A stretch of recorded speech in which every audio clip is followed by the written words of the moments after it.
And I will now introduce Doris Tsao, who is at Caltech. She's professor of biology there. She's an investigator at the Howard Hughes Medical Institute, and she happened to have won the MacArthur Genius Fellowship. That's not its official name, in 2018. And welcome, Doris. Thank you so much, Gary and Vincent, for inviting a humble monkey neurophysiologist to this wonderful gathering, thinking about the future of AI. It's really been inspiring. So the title of my talk is The Importance of Understanding Feedback, or How the Brain Models the World, the key element missing from our current neuroscientific understanding. So I recently learned that in the very first paper on neural networks, McCulloch and Pitts already grappled with what they called nets with circles. They recognized that the brain contains feed-forward and feedback connections. And my central thesis today is that understanding the purpose of these feedback connections will be critical for both understanding and engineering intelligence. I'll highlight 4 specific instances where understanding feedback could help us build better AI systems. First, the biggest lesson machine learning has taught us is that learning is critical to wire up intelligent systems. Artificial networks learn through backprop. How does the brain learn? And could this provide a new mechanism for learning in artificial systems? So one beautiful idea for how learning can occur in the brain is through predictive coding. And the scheme provides a means for unsupervised learning, since now all you need to do is predict your input image.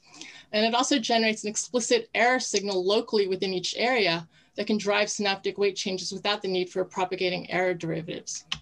Second, understanding feedback may allow us to build more robust vision systems by enforcing consistency between discriminative and generative models of the world. For example, if you think that you're seeing the letter 7, you can try to regenerate the image and check if it agrees with the actual image.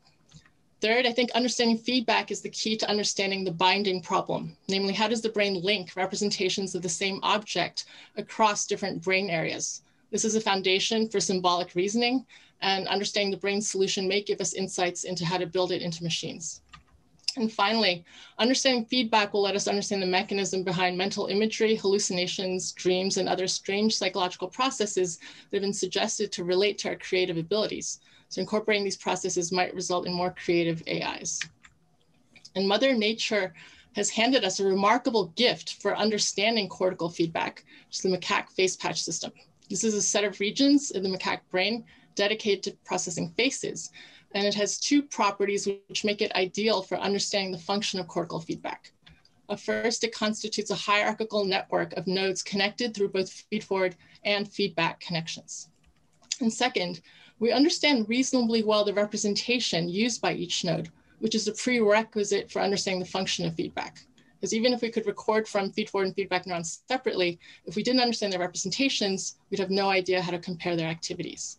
And finally, we recently showed that the face patch system provides a model for a vast swath of IT cortex. So whatever we find for the face patches will likely generalize to all of object vision.